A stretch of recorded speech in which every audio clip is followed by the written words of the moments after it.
안녕하세요. 세상 속의 하나님 나라 말씀 김범송 목사입니다. 여러분 너무 반갑고요.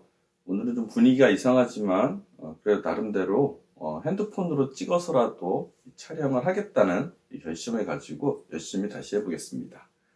자, 오늘은 호세아서에 대해서 말씀을 나누고자 합니다. 이걸 짧은 시간에 호세아서를 이렇게 다루려다 보니까 너무너무 이게 호세아서 다룰 게 너무 많은 거예요. 그래서 이걸 몇 번에 커트를 해가지고 본문을 좀 나눠 설명을 해드리겠습니다. 저에게 성경을 한마디로 말하고 한다면 저는 성경은 사랑의 말씀이라고 이야기하고 싶습니다. 정말 성경을 다 이렇게 쥐어짜고 짜서 쭉 짜면 이제 딱 두 단어가 나오는데 용서와 사랑입니다. 그만큼 성경에서의 용서와 사랑은 너무나 중요한 것 같아요. 자, 용서와 사랑. 결국 하나님이 인간을 용서하시고 사랑하는 것을 가장 잘 보여준 성경이 무엇일까? 저는 오늘 호세아서가 가장 그와 같은 성경이라고 저는 생각하고 있어요. 인간적인 마음으로 정말 정확히 다룬 그 성경이 저는 호세아서라고 생각하고 있습니다. 자, 어느 날 하나님이 호세아 선지자에 탁 나타났어요. 그리고 갑자기 중매를 서주는 겁니다. 우리 안에 결혼 못하신 분들이 있다면 하나님께 깊이 기도해 보세요. 중매 서줍니다. 근데 탁 중매를 서주는데 넌 저기 멀리 사는 저 멀리 사는 음란한 여인 고멜하고 결혼하라고 얘기하는 거예요. 말도 안 돼. 고멜이 누구예요? 여러분, 고멜은 신전의 창기입니다. 혹시 여러분 신전의 창기라고 혹시 들어보셨어요? 본 적 있으세요? 우리나라는 없죠. 근데 인도에는 아직도 있습니다. 제가 인도에 사역을 하러 갔었는데요. 그 지역에 신전이 있었어요. 인도는 큰 지역마다 신전이 있는데 그 신전에 이제 한번 가보게 됐는데 거기에 갔는데 한 여자가 계속 신전에 서 있는 것을 봤어요. 그래서 가이드한테 물었죠. 저 여자는 누군데 계속 저 자리에서 계속 서 있냐. 보니까 꾀지지하고 지저분하고 뭔가가 이상해요. 막 우리나라 뭐 약간 무당처럼 막 옷도 좀 이상하게 입고 그래가지고 물어봤더니 저 사람이 신전의 창기라고 얘기합니다. 신전의 창기가 무슨 역할을 하는 겁니까? 그때까지는 잘 몰랐어요. 근데 얘기해 주더라고요. 신전의 창기들은 왜 우리나라 이 무당들이 이 접신이라는 거잖아요. 신하고 귀신하고 그래서 이게 정신 나가가지고 막 이런 귀신에 들려서 그런 거 하잖아요. 마찬가지예요. 신전의 창기도 거기에 있는 신들과 접신을 해가지고 신과 결혼한 여자입니다. 근데 사람들은 인도 사람들이 신전에 가서 신을 만나는 방법은 제사를 드리는 방법도 있지만 이 신전의 창기한테 돈을 주고 몸을 섞어가지고 그 몸을 통하여 신의 영험한 기운을 받는 것, 그 역할을 해주는 게 신전의 창기였다라는 거죠. 이 신전의 창기는 이제 이 바벨론 시대 이런 아수르 시대, 이 시대에 다 있었어요. 굉장히 음란한 거죠. 자, 어떤 가이드의 그 말에 듣고 충격을 받았는데요.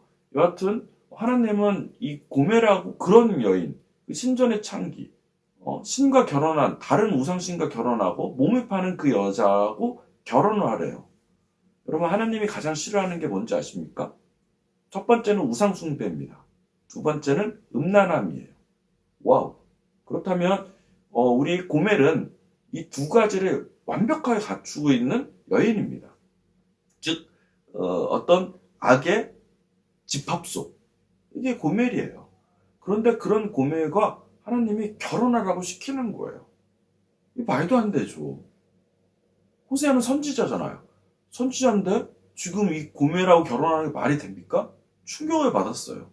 어떻게 해야죠? 저 같으면 어떻게 할까? 나 같으면 싫다고 그랬을 거예요. 내가 정말로 선지자급은 아니잖아요. 근데 목사인데 어느 날 하나님 딱 와가지고 저기 음란한 누구랑 결혼해라. 안 돼요. 내 인생 망가질 일 있어요? 저는 못해요. 라고 하고 도망갔을 거예요. 그런데 우리 호세아는 순종합니다. 엄청난 거예요. 여러분, 어떨 때는요, 인생을 살다 보면 전혀 내 생각과 내 계획과 내가 갖고 있는 모든 가치를 뛰어넘어서 하나님이 가라고 하는 곳이 있어요. 어느 순간에 그것이 내 마음에 좁은 길이라는 느낌을 듣는 그런 길들이 있습니다. 그런데 그런 길들은 어떻게 가야 돼요? 믿음으로 가야 돼요. 그걸 계산하면 갈 수가 없습니다. 여러분, 하나님이 시켜준 그 순종, 그 좁은 길에 어떤 경험들이 있으십니까? 저는 어렸을 때 제가 쪽방 사역을 열심히 했답니다. 97년부터 저는 IMF 전부터 들어가서 서울역의 노숙자 사역을 계속 15년 동안 했었는데, 그때 자원봉사로 오신 분이 김동호 목사님, 높은 뜻 수중이교회라는 곳에서 첫 개척을 해가지고 우리한테 자원봉사로 왔습니다. 그래서 이제 김동호 목사님이 그래서 만났죠. 수중이교회를 그래서 만난 거예요. 열심히 자원봉사를 하고 있는데 어느 날 그 큰 교회에서 저한테 스카우트 제의가 온 겁니다. 와서 같이 사역을 하자. 순간적으로 너무나 기뻤어요. 큰 교회고 우리 나사렛 교회는 정말 노숙자 교회였거든요. 내가 저 교회 가면은 이 노숙자 교회도 잘 될 수 있을 텐데 라는 생각도 있었습니다. 그런데 마음 한편으로는 내가 마치 큰 교회에 가기 때문에 이들을 버리고 가는 느낌이 들었어요. 하나님께 기도했습니다. 하나님, 어떻게 해야 됩니까? 그렇게 기도할 때 저희 아버님 목사님인데 가라는 거예요. 네가 가서 더 크게 사역을 해야만 이 나서렛이 더 잘 되고 우리 쪽방촌 그때 5천 세대가 다 잘 살고 잘 먹고 살 수 있다. 그러니 가라고 하는 겁니다. 고민하면서 갈 때 제가 약속을 하나 했어요. 하나님, 만약에 하나님께서 오시라고 하면 반드시 돌아오겠습니다. 절대 저기에 머물지 않겠습니다. 약속합니다. 그리고 수인교회 갔어요. 수인교회에서 열심히 사역을 했습니다. 사역을 해가지고 사역도 굉장히 커졌어요. 인정도 받았어요. 그래서 그곳에서 목사 안수를 받았어요. 부목사가 된 거예요. 와우. 여러분, 대형교회 부목사 할만합니다. 너무 좋아요. 대형교회 담임 목사는 더 좋지요. 얼마나 좋겠어요. 그러니 세습도 하는 거고. 너무 좋아요. 풍족해요. 남들의 인정도 받아요. 명예도 생겨요. 모든 그런 사람들이 다 좋아하는, 예전에 아무도 안 알아줬는데 사람들이 이렇게 좋아해지고 이렇게 대단하다고 여기고 막 그럽니다. 근데 거기서 사역하고 있었는데 어느 순간에 저희 아버님이 목사 안수 받고 한 3달 정도 됐을 때 연락이 온 거예요. 아버님 쓰러지셨대요. 급하게 병원에 갔습니다. 병원에 가 누워있는데 아버님 뇌졸중으로 쓰러지신 거예요. 너무 슬퍼가지고 아버님 붙잡고 기도했습니다. 하나님, 우리 아버지 살려주십시오. 하나님, 우리 아버지가 살아야만 저 5천 세대, 저 쪽방 주민들 누가 보살핍니까? 하나님, 나사렛 집은 누가 보살핍니까? 하나님, 우리 아버지를 살려주십시오라고 기도를 세게 하고 있는데 순간에 내 마음 가운데 하나님이 말씀해 주시는 거예요. 네가 와라. 순간 놀랐어요. 그 말에 정말 들은 거예요. 나보고 오라는 거예요. 나 이제 부목사 됐는데 사택으로 집도 샀는데 아파트도 하나 샀어요. 나 이제 막 잘 살려고 하는데 다 포기하고 다시 오라는 거예요. 월급 50만 원짜리 나소집 담임으로. 여러분, 그게 순종이 됩니까? 잘 안 돼요. 분명 오겠다고 약속했지만 내 마음에 하나님, 이건 아니지 않습니까? 라는 생각이 드는 거예요.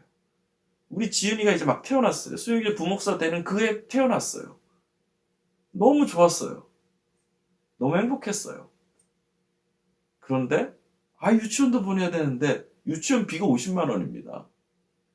근데 월급 50만 원짜리 나서리 집 다시 오라고? 저는 못 가요. 계산하니까 못 가겠더라고요. 너무 힘들어서 못 가겠더라고요.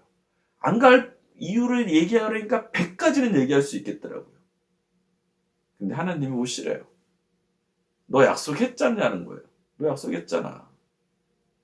제가 기도하면서 너무 마음이 답답했지만 도저히 계산해선 갈 수가 없기에 그냥 믿음으로 알겠어요. 순종하고 가겠습니다. 돌아오는 길에 차 안에서 우리 아내한테 얘기했어요. 여보, 왜?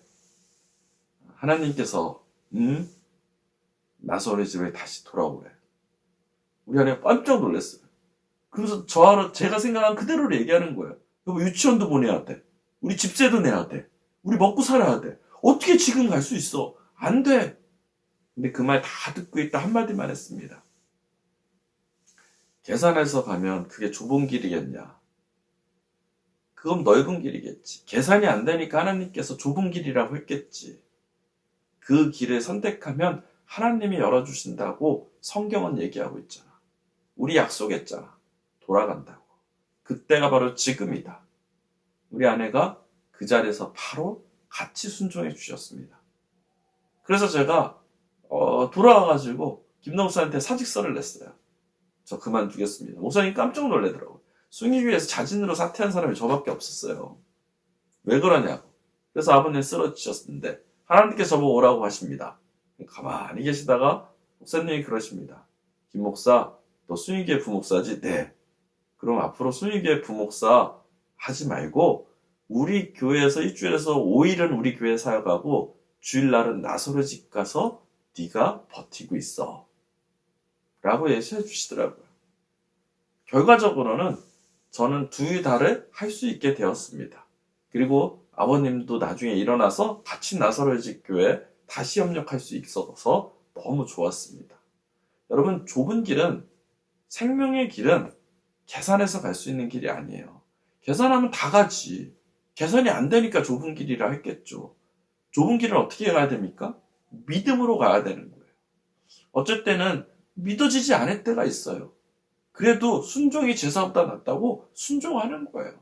매일매일 교회 다니고 이러면 그게 뭐가 중요하지 교회 다니는 거. 근데 매일 이렇게 열심히 다니는 거 중요하지만 순종하지 않는 그 삶이 아니라 정말로 매일매일 교회 다니면서도 매 삶에 순종의 삶을 이어가는 것.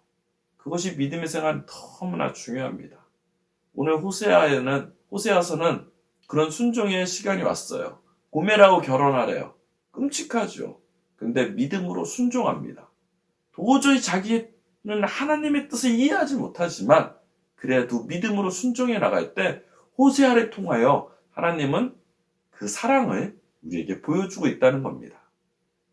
사랑하는 새하나 백성 여러분, 오늘 하루도 순종이 제사보다 낫다는 그 마음 하나를 가지고 작은 일에서부터 하나님께 순종해 나가는 저와 여러분 되기 주의 이름으로 축복합니다.